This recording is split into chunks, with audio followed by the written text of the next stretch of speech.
Como você deveria estar investindo o caixa da sua empresa? Essa é uma dúvida que eu sei que muitos empresários que são clientes nossos aqui da Varus têm, por isso eu resolvi gravar essa aula completa aqui para responder isso de uma vez por todas, para você não ter mais dúvida com relação a isso. E de quebra, no final dessa aula daqui, eu também vou responder uma pergunta bônus, que é se vale a pena ou não você antecipar os seus recebíveis. Ou seja, muita gente aí tem clientes que pagam a prazo e não só simplesmente todo mundo à vista no Pix.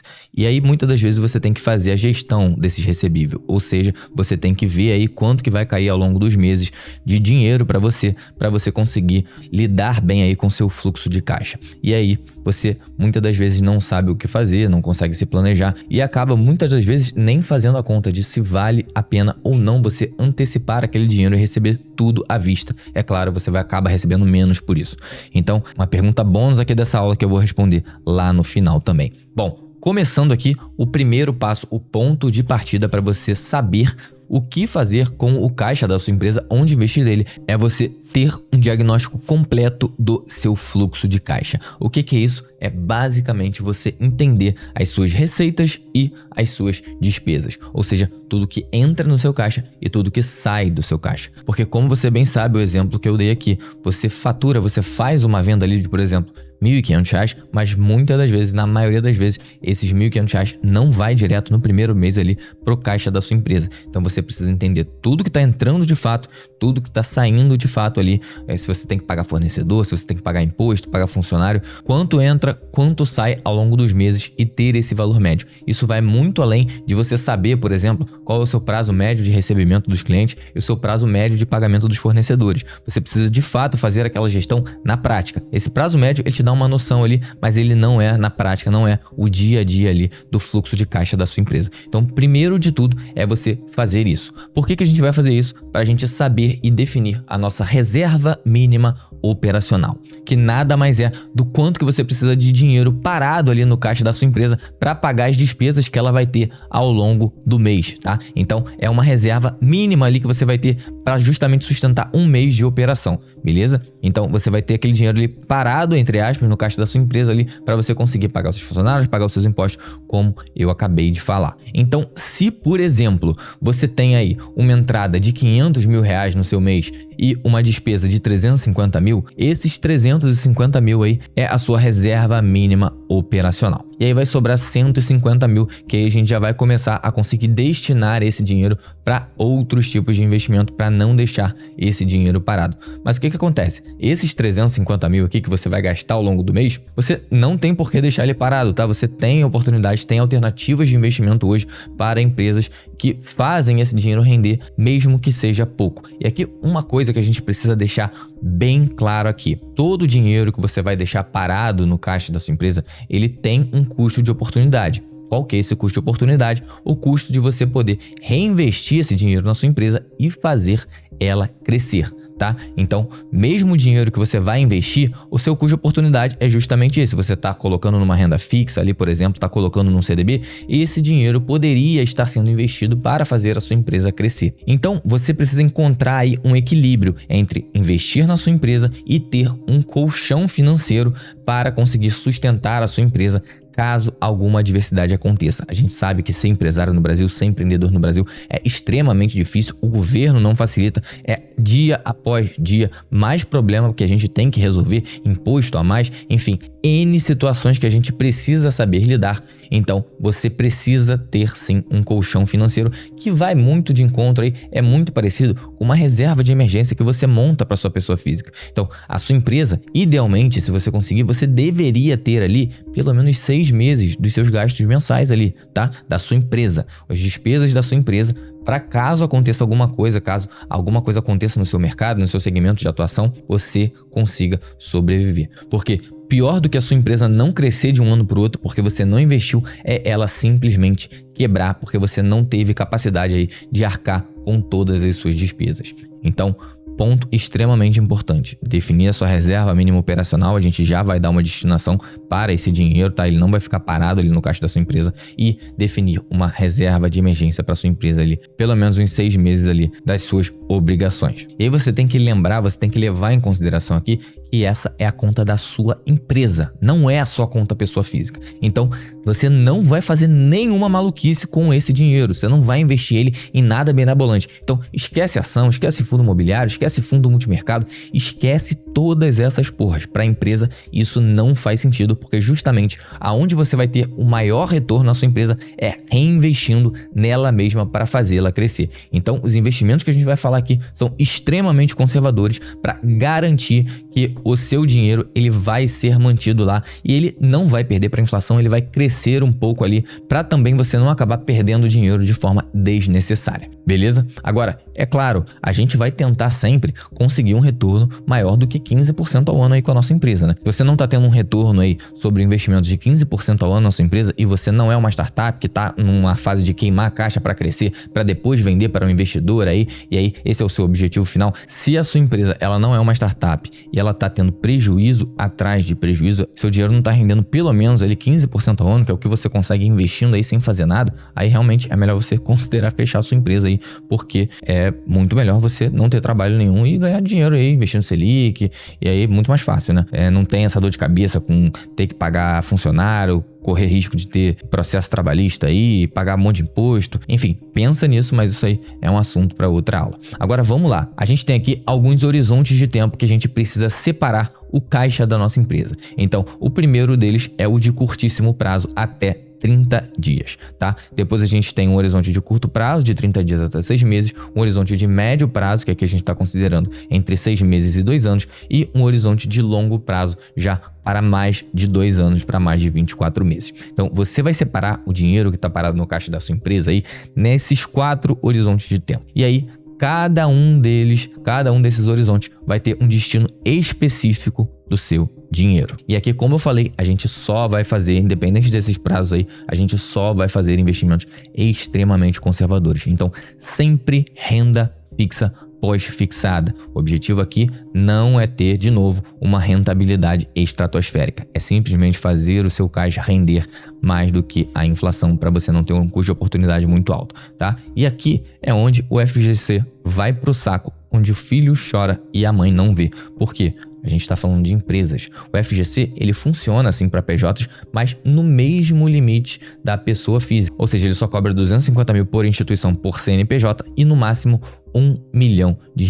E eu sei, você sabe que existem várias empresas que têm muito mais do que R$1 milhão em caixa e precisam investir esse dinheiro. Então, às vezes, a sua empresa tem 10 milhões, 20 milhões, 30 milhões parados ali em caixa, porque ela já é uma empresa que tem uma operação realmente muito robusta e você não tem FGC, não tem o que você fazer. Você precisa realmente alocar em boas instituições sólidas que não vão quebrar, beleza? Então, a gente também faz essa análise aqui. Bom, começando pelo horizonte de curtíssimo prazo, onde que você vai colocar o caixa para ele render até 30 dias. E aí, de novo, a gente está falando aqui dessa reserva mínima operacional.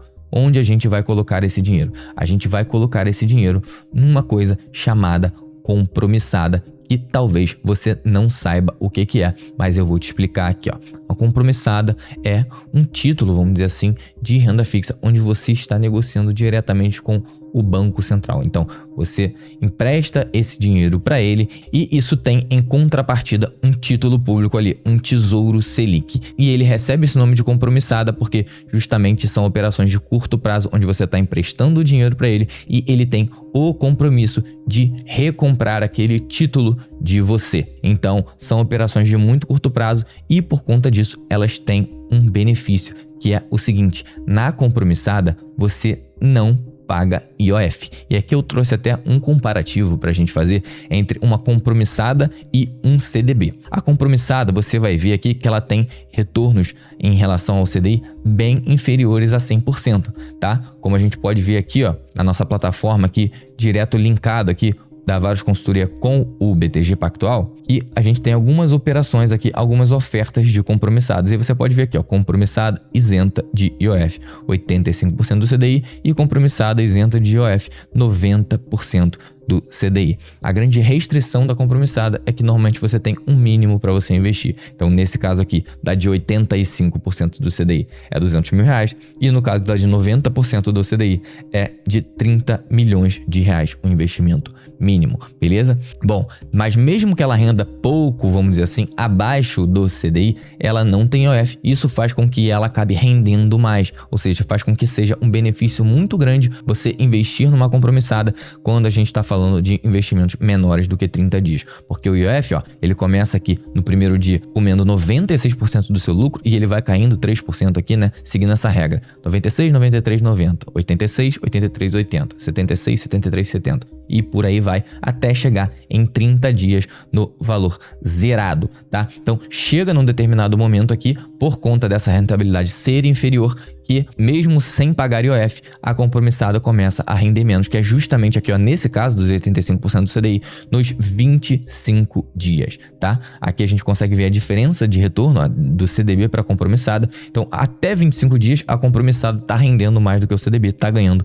A partir do 26º dia, o CDB já passa a render mais. É por isso que aqui, ó, tem esse asterisco no 30 dias, que na verdade aí é 26 nesse caso aqui, né? Mas se a compromissada fosse de 90% e acabar durando um pouquinho mais ali, ó, 27 daria empate a partir do 28, então eu coloquei um 30 dias ali entre aspas, tá? Mas aqui a gente tá com uma compromissada de 85%. Então, vai investir caixa de curtíssimo prazo, coloca o seu dinheiro numa compromissada, tá? Depois aqui embaixo você consegue baixar essa planilha, tá? Para você avaliar aí, se você quiser comparar depois, preencher aqui, achei uma compromissada de 90% do CDI. Você pode colocar aqui que ele já vai fazer, a planilha já vai refazer todos os cálculos para você, beleza? Inclusive, esse tipo de investimento é uma coisa que a gente consegue aqui na Varus Consultoria para você. Depois a gente pode falar um pouco melhor sobre isso aqui. Mas vamos lá, continuando a nossa aula aqui. Então, até 30 dias compromissada, você tem que se atentar só na liquidez, que você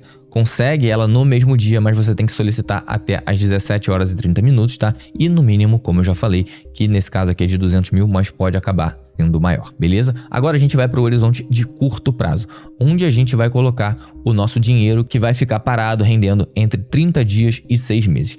Para esse caso, você já viu que a compromissada não vale a pena, porque o CDB começa a render mais. A gente vai usar exatamente ele, um CDB de liquidez diária, tá? E aqui o mínimo é bastante variável, né? A gente encontra CDBs de que o mínimo é R$50, R$100, R$500. Isso daqui é bem mais democrático, você já consegue investir diversos valores. E aqui, de novo, não vale a pena você tentar buscar de repente um CDB que rende 101, 102, 103% do CDI, prendendo ele para você só conseguir resgatar no prazo de vencimento, porque a gente sabe, como eu falei, empresa, muita coisa acontece, o cenário muda, vem um concorrente novo, o governo dá uma canetada, enfim, não vale o risco de liquidez você ganhar 1 ou 2% a mais ali do CDI para investir num CDB travado, beleza? Então coloca o seu dinheiro aqui de 30 dias a 6 meses, né, o dinheiro da sua empresa, num CDB de liquidez diária, que você vai poder resgatar de novo D mais zero até às 17 horas e 30 minutos. Falando de médio prazo agora, de 6 meses até 24 meses, o que você vai fazer com esse caixa? O que você vai fazer com o seu dinheiro? Você vai colocar numa coisa chamada de LFTB11. E aí tem algumas diferenças entre o LFTB11 e um CDB de liquidez diária, por exemplo. E também para uma compromissada. E aí eu vou comparar isso aqui agora com você, vou deixar bem claro essas diferenças. O LFTB11, ele é um fundo, tá? Um fundo de renda fixa que você compra diretamente na bolsa, diretamente no home broker ali. Apesar disso, como eu falei, ele é um investimento de renda fixa. Então, ele é um fundo que ele tem lá dentro, basicamente, Tesouro Selic. Mas por uma regra tributária de legislação, ele tem também lá dentro cerca de 9, 10% de Tesouro IPCA+. Bom, você lembra aí que eu falei que você só deveria investir em investimentos pós-fixados. Então, por que eu estou recomendando o LFTB11? Por uma vantagem muito boa que ele tem tributária, tá? Como eu falei, ele tem 90% aí de Tesouro Selic. Então, ele é praticamente pós-fixado. De novo, ele não é 100% pós-fixado. Então, ele pode acabar sofrendo oscilações aí de marcação a mercado, dependendo se os juros estiver caindo ou subindo. Se os juros estiver caindo, ele vai sofrer uma marcação a mercado positiva, ou seja, ele vai render mais do que o CDI. Se os juros estiver subindo, ele vai sofrer uma marcação a mercado negativa e esse Tesouro IPCA+, ele vai estar caindo. Então, ele vai acabar tendo um retorno total ali do fundo um pouquinho abaixo do CDI. Então, na média, ele rende 99% do CDI, beleza? Então, por esse motivo, eu não coloquei, por exemplo, o LFTB11 para um prazo de 30 dias a 6 meses. Por quê? Esse prazo aqui pode ser que aconteça de a gente entrar num cenário em que teve uma marcação a mercado negativa ali e o seu dinheiro acabar diminuindo um pouco, ter um rendimento abaixo do CDI. Por outro lado, em prazos maiores, de 6 meses a 24 meses, a chance disso acontecer, dele render menos do que o CDI, já diminui bastante. Então, por esse motivo, o LFTB11 está aqui para 6 meses até 24 meses. Uma coisa que você precisa se atentar a ele é que a liquidez dele é D+1, ou seja, pediu hoje o resgate, esse dinheiro só vai cair na sua conta no dia seguinte. E, mesma coisa, você só consegue resgatar ele quando o mercado estiver aberto, quando a Bolsa de Valores estiver funcionando, segunda a sexta até às 5 horas da tarde. Beleza? E aqui, em relação a mínimo investido, ele é bem democrático também. Tá por volta aí dos R$100 uma cota de LFTB11 no momento que eu gravo esse vídeo. Beleza? Aqui, inclusive, a gente pode comparar o LFTB11 com o CDB e com a compromissada. Eu trouxe esse comparativo aqui para a gente também. Então, olha só, você pode ver aqui que ao longo dos dias, o LFTB11 ele tá sempre rendendo mais do que a compromissada e bem mais do que o CDI, né? No 30º dia ele tá rendendo R$ 1.959, a compromissada tá rendendo R$ 1.533 e o CDB tá rendendo R$ 1.804. No 60º dia, o LFTB11 está rendendo 3.941, a compromissada está rendendo 3.085, já ficou horrível aqui, não faz sentido, e o CDB está rendendo 3.629. Por que que isso acontece? Qual que é a grande vantagem que eu mencionei do LFTB11? O LFTB11 ele só paga 15% de imposto de renda, independente do prazo. Ou seja, diferente daquela tabela de imposto de renda ali para a renda fixa, que é o que? 22,5% até 180 dias, 20% de 180 dias até 360 dias, 17,5% de 361 até 720 dias e 15% acima de 720 dias. Esse daqui é uma renda fixa tradicional, não é um CDB.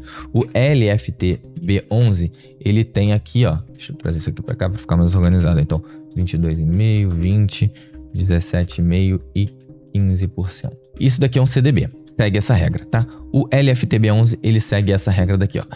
15%, 15%, 15%, 15%. Por quê? Porque, como eu falei, ele tem um benefício tributário ali, uma questão que tá na lei, tá?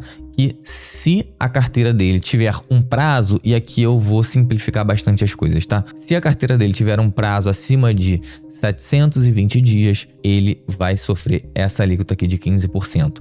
Então, é isso que o LFTB11 tem, justamente por conta do Tesouro IPCA+, que ele tem na carteira dele. Então, essa carteira faz o LFTB11 pagar sempre 15% de imposto de renda. É por isso que ele rende mais do que a compromissada e mais do que o CDB, porque o LFTB11, além de ter essa alíquota mais baixa de imposto de renda, por ser um fundo, por ser um ETF ali, ele não sofre nem come cotas e nem IOF. Beleza? Então, você pode investir no LFTB11 sem nenhum desses impostos. Você só vai pagar ali o imposto de renda na menor alíquota, beleza? Em contrapartida, como eu te falei, não faz sentido você colocar ele num caixa de curtíssimo prazo, porque você pode acabar sofrendo aí os efeitos da marcação a mercado e o seu dinheiro acabar valorizando menos do que ele deveria valorizar. Beleza? E aqui, para depois de 24 meses, então, a gente tem mais uma vez o CDB de liquidez diária. Por quê? Depois de 2 anos, o CDB ele também tem a alíquota de 15% de imposto de renda. Então, a partir desse prazo aqui, o LFTB11 ele acaba não tendo nenhuma vantagem gritante ali, nenhuma vantagem muito grande em relação a um CDB. Então, é melhor que, para um prazo acima de 24 meses, você coloque o caixa em um CDB de liquidez diária. Então, guarda esse quadrinho aqui para você de novo. É só você entrar aqui embaixo, baixar essa planilha, tá? e salvar isso aí para você ter como gabarito de como investir o caixa da sua empresa. Lembrando que se você quiser ter acesso a tudo isso, quer que a gente faça essa gestão desse caixa para você, para colocar o seu dinheiro aqui em até 30 dias na compromissada, nesse prazo aqui no CDB de liquidez diária, depois no LFTB11 e para mais 2 anos no CDB de liquidez, você pode contar com a gente aqui na Varus Consultoria. Para isso, eu vou deixar um link aqui embaixo para você entrar em contato com um dos nossos consultores, tá? E conhecer como que funciona os nossos serviços. Inclusive, se você, a sua empresa, tem necessidade de fazer grandes remessas de câmbio, fica fazendo câmbio toda hora, a gente também pode te ajudar aqui, onde a gente consegue spreads realmente muito baixos de câmbio para você enviar ou receber dólares pela sua empresa ou para você mesmo como pessoa física, beleza? Bom, agora vamos responder a segunda pergunta que eu queria deixar bem claro aqui para você nessa aula, que é: vale a pena antecipar os seus recebíveis ou não? Bom, eu trouxe um exemplo aqui, tá? E isso, como eu falei, vale para diversas empresas. A maior parte das empresas não são todos os clientes que chegam lá e pagam todo mundo à vista no Pix, ali você já recebe aquele dinheiro, já consegue destinar ele ali na sua empresa para o melhor fim daquele dinheiro. Então, a maior parte das pessoas paga a prazo, a maioria das empresas recebe a prazo. Então, eu coloquei aqui um exemplo, como se a gente fosse receber R$ 5.382, tá? Um produto que a gente vendeu ou um serviço, e vai ser recebido, vai ser dividido em 18 vezes. Então a gente vai receber 18 parcelas de 299. Aqui nessa segunda coluna a gente já tem o valor líquido dessa operação. Então todos os custos aqui descontados desse valor bruto aí, normalmente, sei lá, uma taxa de maquininha ou uma taxa de gateway de pagamento que você teria que contratar. Então a empresa mesmo, o lojista, né, vamos dizer assim, ele vai receber R$ 289,73 ao longo dos meses, beleza? No total isso dá aí 5.215,16. E aí, você sempre vai ter um custo de antecipação junto a esse meio de pagamento, junto a esse gateway de pagamento. Esse custo, ele pode ser maior, ele pode ser menor. Aqui no nosso exemplo, eu estou considerando ele como 2,99, que é um custo razoavelmente alto, tá? Mas que eu vejo muitas empresas tendo. Então, por isso que eu coloquei esse custo aqui. Como funciona isso daqui, então? Ao invés de ter que esperar o segundo mês para receber mais 299, o terceiro mês para receber a outra parcela e por aí vai, você consegue antecipar todos esses valores aqui e receber tudo na cabeça, tudo de uma vez só. Para isso, vai ser cobrada essa taxa de antecipação que incide sobre cada parcela. Ou seja, se você quiser adiantar a segunda parcela para receber no primeiro mês, você vai pagar aí 2,99%. Tá? Se você quiser receber a terceira parcela no primeiro mês, você vai ter que antecipar durante 2 meses. Então você vai pagar 2,99 duas vezes. E isso é uma coisa que gera um estalo na cabeça de muita gente, porque isso daqui é juros simples, mas a gente pode pegar todo esse dinheiro e investir no Tesouro Selic, num CDB, para render juros compostos. Então pode sim fazer muito sentido você pegar esse dinheiro, antecipar todo ele para colocar ele para render, porque aqui você está antecipando a juros simples e colocando ele para render a juros compostos. E é justamente essa conta que a gente vai fazer aqui para ver se realmente vale a pena ou não, tá? Então, cada parcela que está aqui está tendo esse custo de antecipação. Quanto mais longe estiver a parcela, maior vai ser o custo de antecipação. Você pode ver aqui ó, que a 18ª parcela lá, depois de 1 ano e meio, ela come praticamente metade. Na verdade, ela come mais do que a metade aqui, né? 147 e eu deveria receber 289. Então, realmente um valor bem alto que ela está comendo ali. E no total, a gente está tendo um custo aí de R$ 1.325,43. Ou seja, a gente está recebendo na prática R$ 3.889,73 ao invés de receber R$ 5.215,16. Ou seja, a gente está perdendo ali ó, 25% daquele valor. Só que a gente pode pegar esse dinheiro e o mínimo que a gente pode fazer é colocar ele para render lá, segundo aquelas opções que eu te dei, que eu acabei de te dar aqui nessa aula, tá? Então, esse dinheiro rendendo, vamos supor aqui, eu tô colocando até uma Selic a 13 para ele render, tá? Não tô considerando nem a Selic a 15%, que é o que tá hoje, porque a gente tem expectativa aí que essa Selic vai cair e tudo mais. Então, eu tô considerando a Selic a 13 aqui, beleza? Então, pegando esse dinheiro aqui e investindo numa Selic a 13, você chega ao final desse prazo aqui, ao final desses 18 meses, com ó, esse valor aqui, R$ 4.672,36. Então, na verdade, a gente não tá perdendo 25%, né? Porque a gente pode pegar esse dinheiro e no mínimo botar ele para render.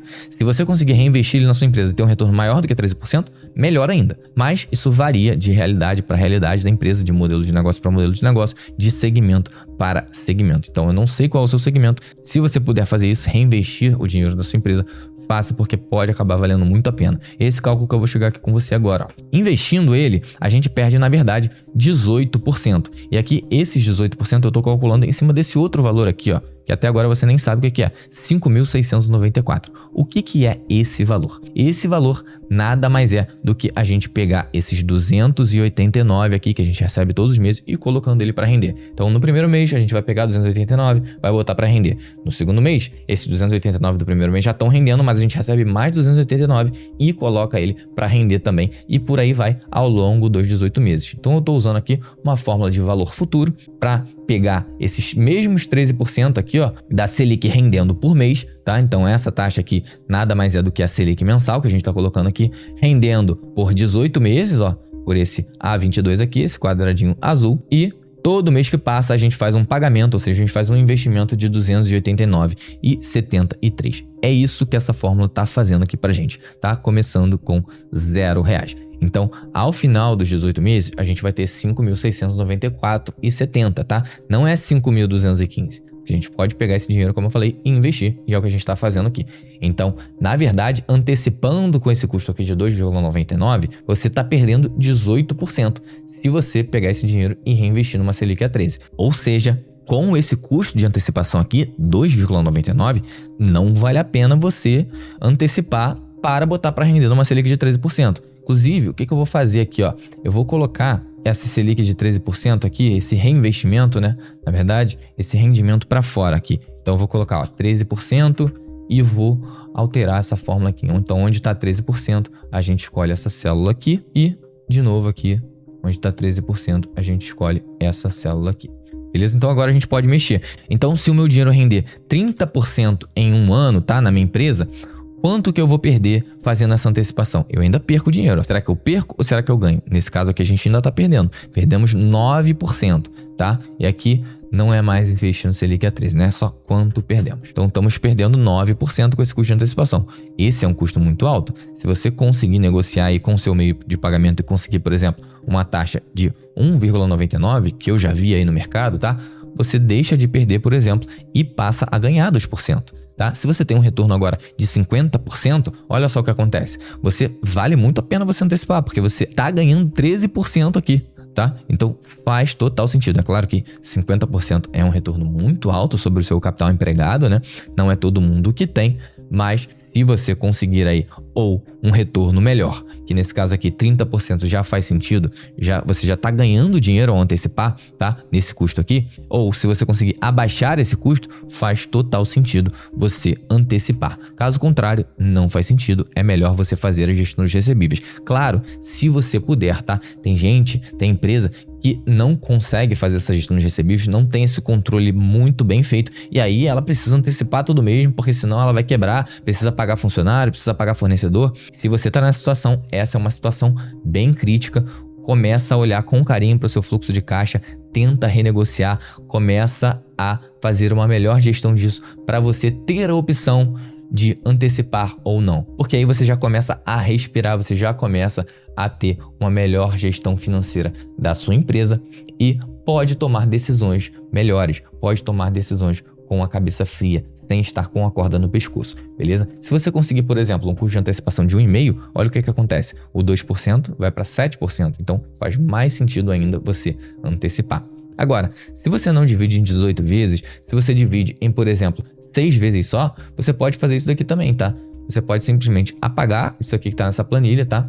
Aqui a gente vai precisar ajustar algumas fórmulas. Então, ao invés daquele 18 que tava aqui, é só a gente subir isso aqui pro 6 e aqui a gente vai ter que mexer também, ó. Então, não tá rendendo por 18 meses, tá rendendo só por 6 meses e a parcela aqui é 289. É claro que naquela simulação, naquele exemplo, a gente estava com um valor de 299 vezes 18, né? Então, vamos colocar aqui o mesmo valor de serviço, de produto que você vendeu, né? Vamos lá, 5.382, só que agora vai ser parcelado em 6 vezes. Então, a minha parcela, ela é de 897. Então, a gente vai colocar isso daqui, 897, e as outras são iguais. Então, ó, mesma coisa, 5.382 dividido em 6 vezes. Tá?